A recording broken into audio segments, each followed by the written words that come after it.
Bem-vindo ao Hashtag Educa, nossa conversa sobre cidadania e educação aqui na Multirio. Que bom contar sempre com a sua companhia. Gritos de socorro, vultos, portas e janelas que se abrem sem que ninguém mexa. Relatos de visitantes do outro mundo. Cenas de filme de horror? Não. Esse enredo fantasmagórico faz parte de um lado da história da cidade do Rio de Janeiro pouco conhecida pelos cariocas. O Hashtag Educa de hoje pega na sua mão, segura firme e te leva a percorrer o roteiro dos lugares mal assombrados da cidade. Como residências e monumentos cheios de mistérios dão sentido histórico à cidade e ajudam a formar a nossa identidade. Tá assustado? Fica não! Quem desvenda todos esses enigmas pra gente é o historiador Milton Teixeira. Seja muito bem-vindo, Milton, ao Hashtag Educa. Obrigado, prazer. Obrigada por ter aceito o convite. Eu já começo logo te perguntando o seguinte: que histórias são essas que assombram os lugares do Rio de Janeiro?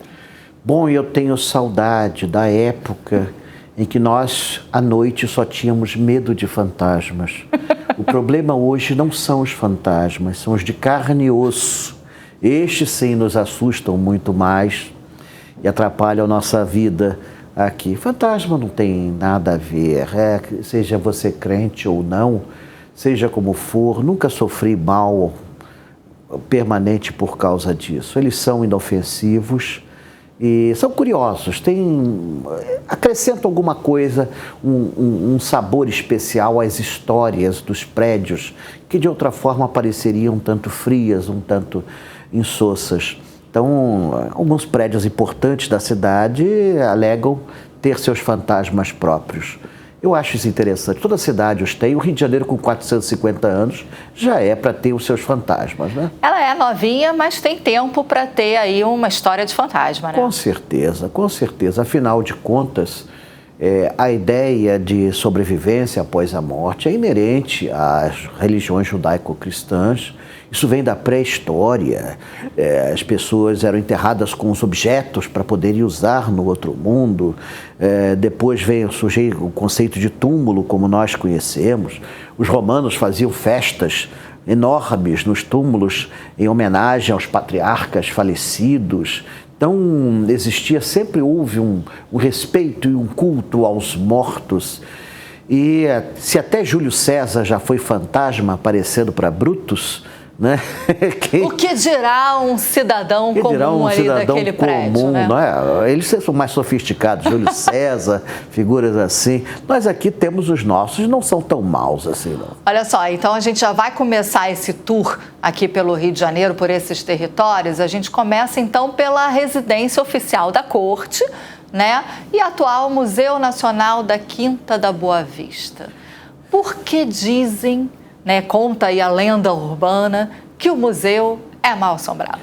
Bom, infelizmente o museu foi destruído por um incêndio há alguns anos. Eu duvido que tenha restado muita coisa. Mas antes do incêndio eu percorri muito, perguntei muito, estive lá com outras emissoras, conversei com funcionários. Eles contam que vem Dona Leopoldina. Olha! Dona Leopoldina, a primeira imperatriz do Brasil, que era uma mulher cultíssima, que era uma colecionadora de história natural, colecionava minerais, rochas, flores, plantas, vegetais, animais, chegou a montar o primeiro zoológico. Ela faleceu naquela casa em 11 de dezembro de 1826, mas dizem os funcionários que ela ainda costumava aparecer por ali entre os caixotes de amostras, principalmente da reserva técnica. Não é à toa que existe uma bonita estátua dela no jardim em bronze, ela com os filhos. Agora eu não sei se ela continua lá, seja como for, tanto ela como nós estamos tristes pela destruição desse museu, que é uma casa importante. Nós aqui conseguimos matar até as tradições. E é isso que dá uma cidade que nasceu em Peixes com ascendente em Peixe, 1º de março de 1565, 6 horas da manhã, ou seja, o signo que abomina a memória, que acaba com o passado, que corta as raízes. Mas a gente está aqui para relembrar dessas memórias, para retomar e tocar adiante. Um outro lugar, Milton, que tem aí muitos causos, né? As pessoas falam sobrenaturais, é o Museu Histórico Nacional na Praça 15. Sim, Por sim. quê? O Museu Histórico Nacional é o maior da América Latina, um dos maiores do mundo e um dos mais modernos. Esse, felizmente, está intacto e tem um acervo fabuloso que abarca praticamente 500 anos de história e está num prédio muito bonito, onde foi um antigo arsenal. Nesse prédio, que é uma casa de memória nacional, né, justamente procura-se guardar a memória nacional, um centro de pensamento para nós só poderemos evoluir se nós tivermos um passado para estudar. Costuma-se ver lá figuras ligadas às peças, mas uma sobressai, que é o antigo diretor Gustavo Barroso, o fundador do museu.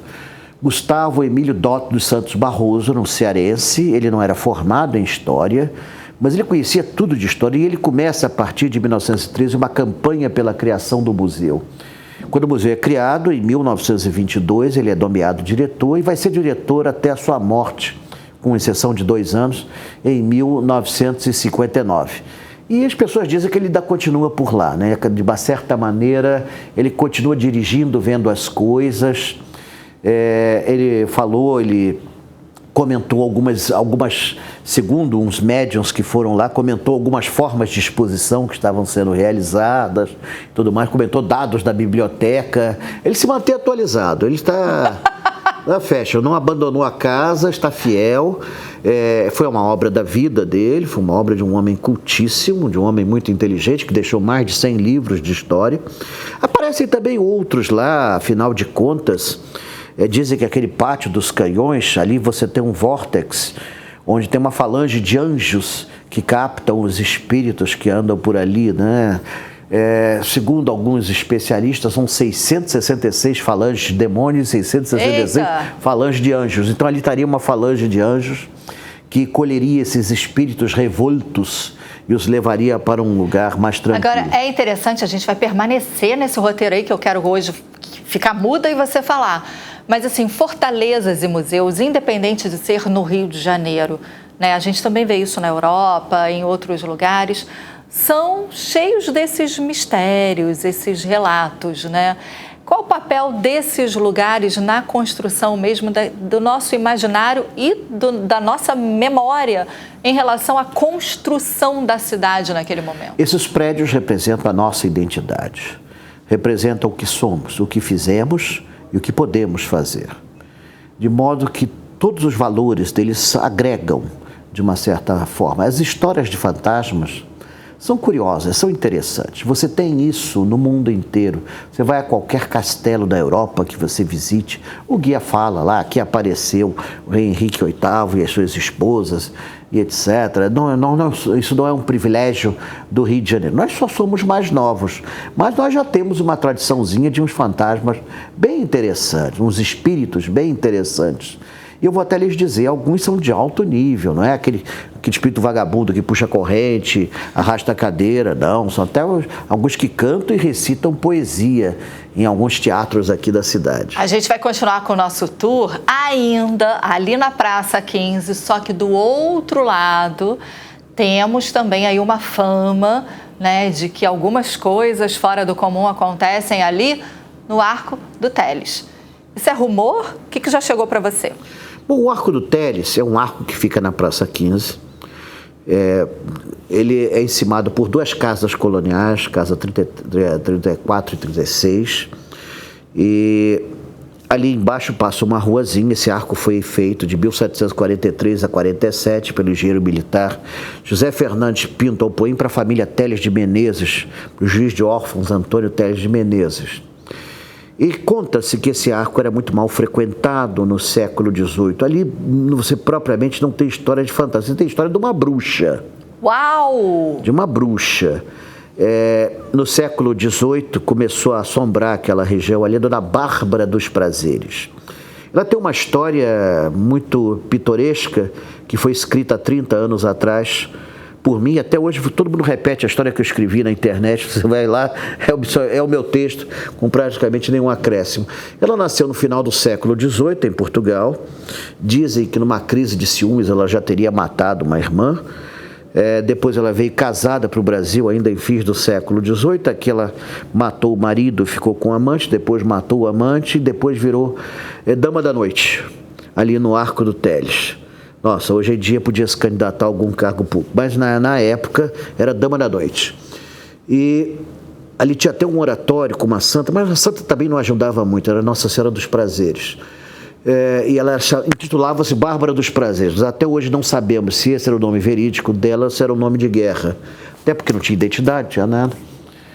E conta-se que ela, depois de uma certa época, passou a fazer poções de rejuvenescimento usando sangue de crianças, fórmula que ela teria aprendido com alguns feiticeiros da cidade. E esta mulher, ela desaparece da história em 1830. Olha bem, na época uma mulher vivia 30, 40 anos, então ela já devia estar velhíssima. E nunca se encontrou o cadáver dela, nunca se teve confirmação. Se ela conseguiu uma fórmula de rejuvenescimento ou que lhe desse a vida eterna, quem sabe talvez ainda esteja por ali, onde aliás de noite as bruxas andam soltas naquela rua, naquela ruazinha. Isso em qualquer lugar do mundo já teria dado um grande filme. Aqui ninguém quer saber disso, é muito interessante. Mas a gente está conhecendo aí as histórias dos fantasmas. A Bárbara. Pertinho dali na Cinelândia, caminhando um pouquinho, o radar caça-fantasma, então, dispara. Ali também é fogo, né? Teatro Municipal. Toda ópera tem o seu fantasma, né? Não bastasse... Aliás, eu amo essa ópera, Fantasma da Ópera. E o Teatro Municipal tem vários. Eu conversei com os funcionários. O mais conhecido é o homem do bigodinho, que é o Olavo Bilac. O Olavo Bilac inaugurou o Teatro Municipal em 1909, fez um discurso de 3 horas. Terminava dizendo que aquela era a pedra mais preciosa da coroa da rainha das cidades. Olavo Bilac, o príncipe dos poetas, fundador da Academia Brasileira de Letras, ele morre, e um crítico feroz do governo na época, ele morre, apesar de ser funcionário público, ele morre em 1918, ainda relativamente jovem, numa rua de Botafogo, mas dizem que ele não conseguiu se desvencilhar do municipal, né? Várias pessoas já o viram ali, inclusive, uma vez eu levei uma médium lá, ele apareceu para esta médium, eu não vi nada, e recitou uma poesia fazendo uma performance. A cada versículo ele aparecia num acento diferente e fazia essa performance. E outras pessoas o viram mesmo, perguntaram que o senhor quer alguma coisa. E era conhecido como o homem do bigodinho. Ele veste um terno cinza, né, um óculos de aro metálico, assim, cabelo meio grisalho, magrinho e tudo mais, o Olavo Bilac. Agora, muita gente fala que os fantasmas do Municipal são ex-funcionários do Municipal. Então, eu conversei com um funcionário vidente, ele diz que no balé tem as bailarinas de carne e osso e as bailarinas fantasmas também aparecem. E no coral também tem os cantores de carne e osso e os cantores etéreos, que também participam. É uma casa que prende as pessoas de uma certa forma. Ali é um local, aliás, eu pretendo frequentar também lá um dia, depois quando eu estiver mais leve, etéreo. Eu quero assistir alguns espetáculos lá que realmente fica difícil ver nos tempos atuais. Então, provavelmente, Olavo Bilac me espera. Horas direis ouvir estrelas, vou estar consigo em breve. Nessa mesma praça, temos ali do ladinho Museu Nacional de Belas Artes e Biblioteca Nacional. Sim. O que falam sobre? Bom, mais na Biblioteca Nacional, mais no setor de armazenamento de livros, que diz que quando desligam as luzes, começam a ouvir barulhos de pessoas folheando livros, né? Fantasmas cultos, ficam lendo. À noite está pensando que fantasma é boçal ignorante? Não, está lá, ficam lendo os livros da Biblioteca Nacional, consultando. Eu me lembro muito daquele filme do Wim Wenders, Asas do Desejo, né? que os espíritos aparecem na biblioteca e acompanham as leituras. Deve ser mais ou menos aquilo que se tem na biblioteca. É um bom local também. Aliás, um outro local que eu devo assombrar um dia também. Tem livros que eu quero ver há muito tempo ali, eu não consigo chegar perto. São difíceis de ter acesso. E o pessoal comenta muito isso. Já no museu, de belas artes. Também é um museu que atrai coisa, um museu com arte, né? Uma coisa que arte sempre atrai figuras assim notáveis. Não precisa ir muito longe, eu tenho lá em casa um pequeno museu de arte, eu sou professor de História da Arte. Eu tenho mais ou menos uns 200 santos barrocos antigos, eu tenho mais ou menos uns 350 quadros assim antigos e modernos. E de vez em quando minha mulher vê nos santos assim uma figura ajoelhada, fazendo orações, ou então de um quadro... Pelo menos isso, né, Milton? Em casa alguém fazendo sim. Lá em casa é tranquilo. E olha, são os vizinhos que eu quero ver lá em casa, viu? Vou colocar eles... lá que eu não quero não, de carne e osso que eu não quero não. Vou colocar eles no roteiro do Rio de Janeiro. Pode botar. Você acabou de lembrar pra gente também que nessa mesma praça tem a Câmara dos Vereadores sim. Também ali dizem que tem algo acontecendo. Tinha um chefe do cerimonial que era muito atencioso, aliás, ele está entre os fantasmas agora, e ele contava que depois de encerradas as sessões, você tinha discursos do plenário, ouviam-se aplausos, ouviam-se gritos, ou seja, a Câmara de Vereadores tem fantasma e os fantasmas da Câmara trabalham. Pois é, que é algo notável, assim, e da maneira deles, obviamente, né? Mas eles dizem que são ex-políticos que não conseguiram largar aquele espaço por alguma forma. Afinal de contas, nossa Câmara de Vereadores completou este ano 100 anos de existência, mas como instituição, ela remonta ao século XVI. Ela foi fundada por Estácio de Sá, né? Os primeiros vereadores eram 3 vereadores apenas, que se tinha, e eram eleitos por voto indireto e o mandato de 1 ano e não ganhavam salário, porque era uma honra servir a sua cidade. Se faltasse dinheiro para a cidade, eles colocavam do próprio bolso, se roubasse degredo para a África. Então era muito importante ser vereador. Então eu imagino que alguns tenham sido atraídos pelo cargo, pela importância que o cargo já teve no passado, e não queiram se desvencilhar daquele espaço, daquele prédio, que aliás é lindíssimo. Ele é coalhado de obras de arte. Eu torço para que ele vire um museu. Qual é aquele estilo da Câmara dos Vereadores? Eclético, mas dentro você tem quadros que vão do século XVIII até os nossos dias. É um verdadeiro museu de arte, é uma sucursal do Museu de Belas Artes. Olha só. Agora indo para a Zona Sul, pegando ali Cinelândia, Flamengo, chegamos num prédio que chama muita atenção de quem passa ali pelo bairro, tanto como visitante quanto morador, que é o Castelinho do Flamengo. Castelinho da Rua 2 de Dezembro. O nome oficial, ninguém sabe, Centro Cultural Oduvaldo Viana Filho. E é um castelinho erguido em 1915, 1916, pelo arquiteto Francisco dos Santos, para o construtor Joaquim da Silva Cardoso. Dá para ver que o cidadão é chinês, Joaquim da Silva Cardoso. Ele era português. Ele viveu até os anos 50. Esse cara foi importante na história da construção civil do Rio de Janeiro. O castelo pertenceu depois a várias personalidades.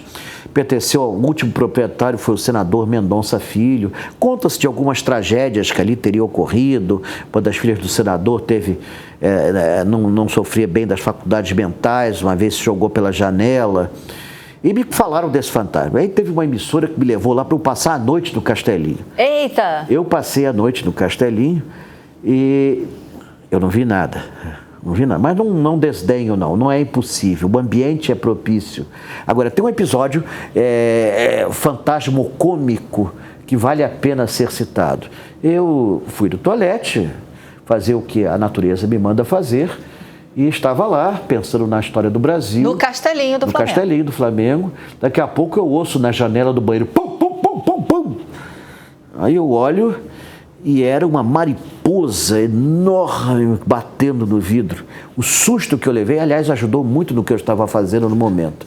Mas o susto que eu tive foi imenso, assim. Foi a única coisa fantasmagórica que você pode dizer que aconteceu. Infelizmente, ele não me brindou com a sua aparência, ou então as mariposas ali que estão assustando as pessoas. Mas parecia mesmo, batendo do vidro, assim. Era enorme, eu nunca tinha visto uma mariposa, era uma bruxa mesmo.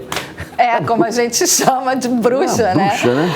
Olha só, seguindo um pouquinho mais para frente ainda, saindo do Flamengo, vindo ali já em Botafogo, Urca, aquele pedacinho, temos então o Palácio Universitário, da UFRJ, ali no campus da Praia Vermelha. Por que também carrega aí na sua lenda urbana que é mal assombrado? Outro que sofreu também com incêndio, que destruiu a capela de São Pedro de Alcântara, uma capela lindíssima, uma capela neoclássica, com santos gigantes de madeira que se perderam.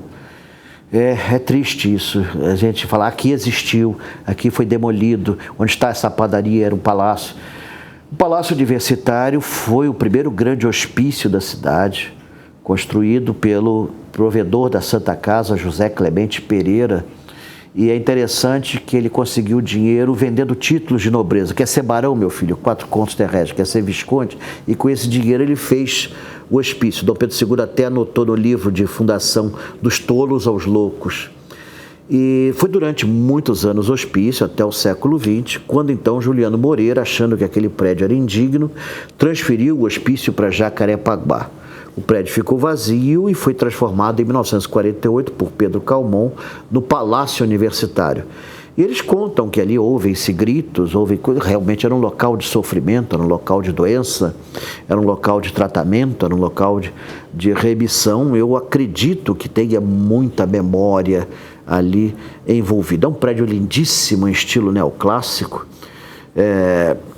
projeto do engenheiro José Domingos Monteiro, com a capela feita por José Maria Jacinto Rebelo, para quem não sabe, foi quem fez o Palácio Itamaraty, foi quem fez a capelinha Mairinque da Floresta da Tijuca, foi quem fez uma série de prédios bonitos aqui da cidade, o Solar dos Abacaxis, do Cosme Velho.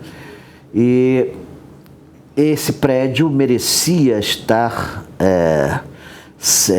com um tratamento melhor. Infelizmente, por conta do que sofre a educação no nosso país, o prédio está apresentando vários sinais de desgaste, mas o que se pode fazer? Paciência, vamos ter que lutar para que aquilo seja mantido, porque as pessoas podem morrer, mas esses prédios não deveriam, porque eles são marcos importantes para a nossa cidade, para a Zona Sul, para a história da medicina, para a história do ensino moderno. E para os fantasmas, eu creio que também é um local bastante agradável para eles. O pessoal aqui da Switcher está perguntando. Ainda tem muito doido lá, mas é outra história. O pessoal da Switcher aqui está perguntando se tem alguma história que tenha te impressionado, assim.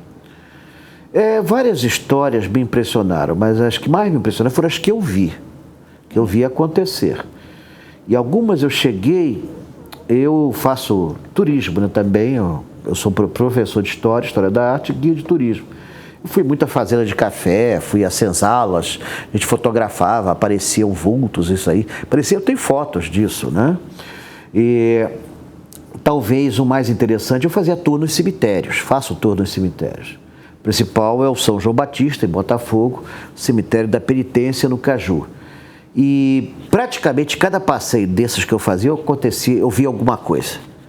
O mais fantástico foi no São João Batista, em pleno dia, eu com um grupo de umas 30 pessoas, a mais ou menos uns 50 metros de mim, uma figura de branco começou a fazer umas performances com mãos e braços, e o grupo, claro, pensou que era um ator contratado, fazendo performance, eu não entendi a performance dele, eu não sei se era alguém do grupo Corpo que morreu, foi enterrado ali, estava fazendo aí...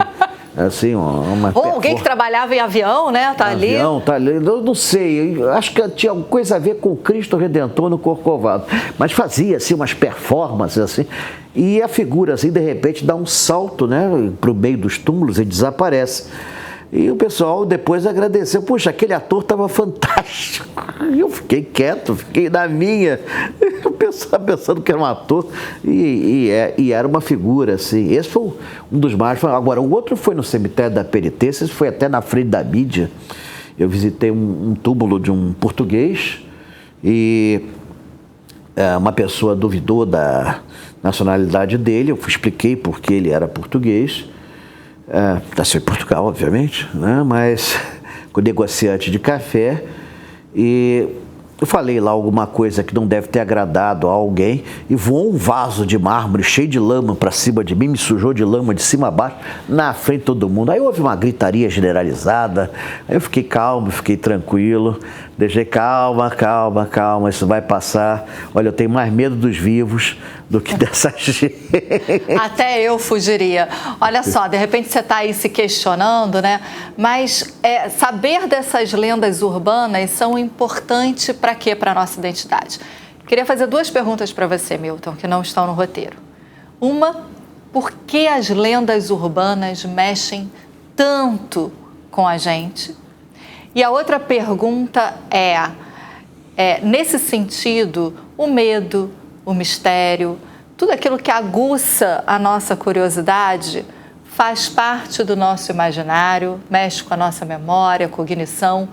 Por que gêneros como o de suspense, o mistério e até o terror são importantes, sim, de serem trabalhados na educação?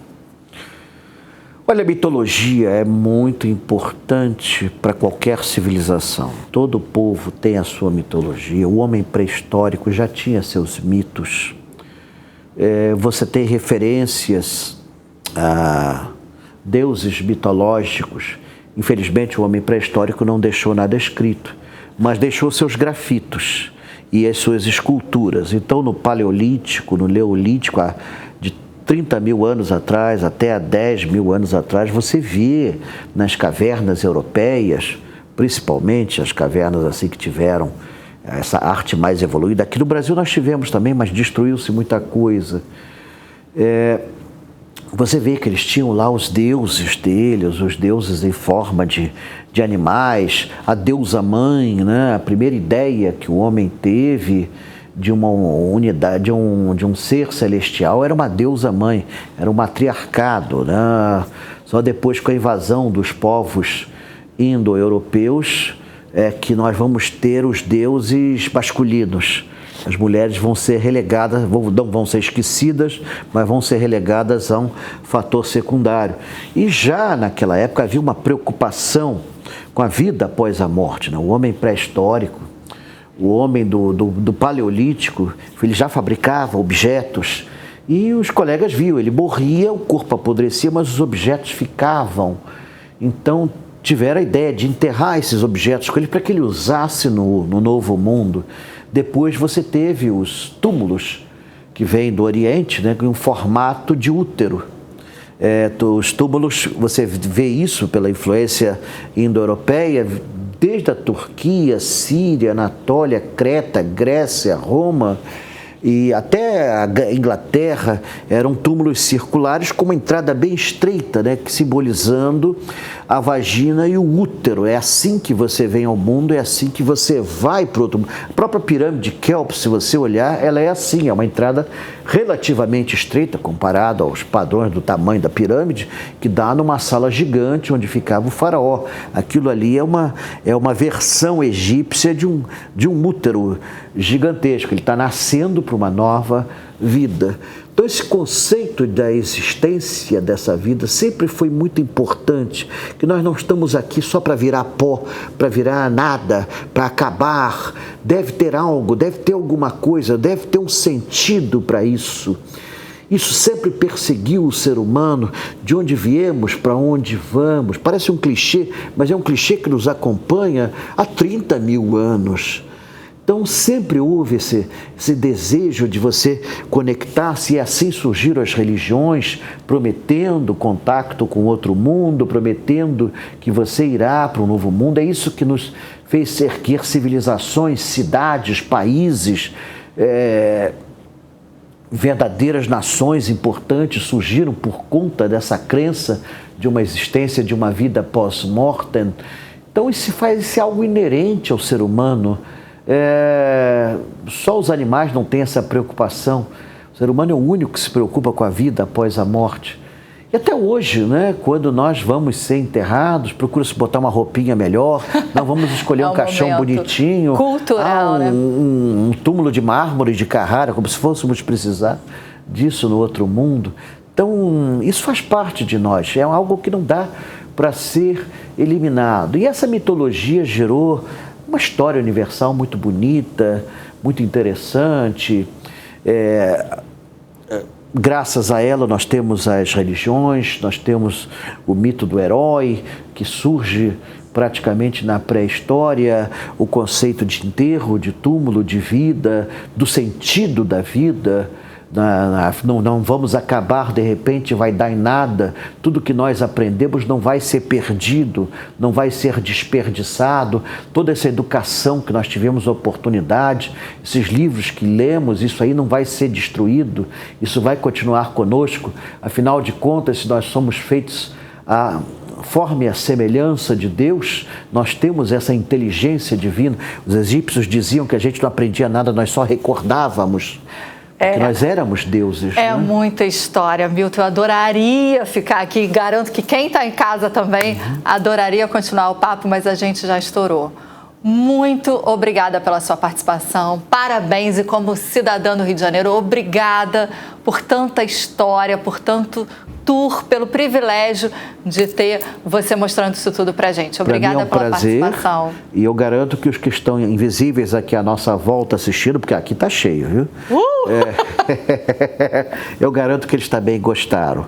Em algum momento, mas não precisa quebrar nada, não precisa virar nada. Não, pelo amor de Deus. Você em casa... Esse equipamento é caro pra caramba, não mexe. Você em casa já sabe, viu? Aí dá uma ligada aí, fica de olho para ver se tem alguma coisa acontecendo.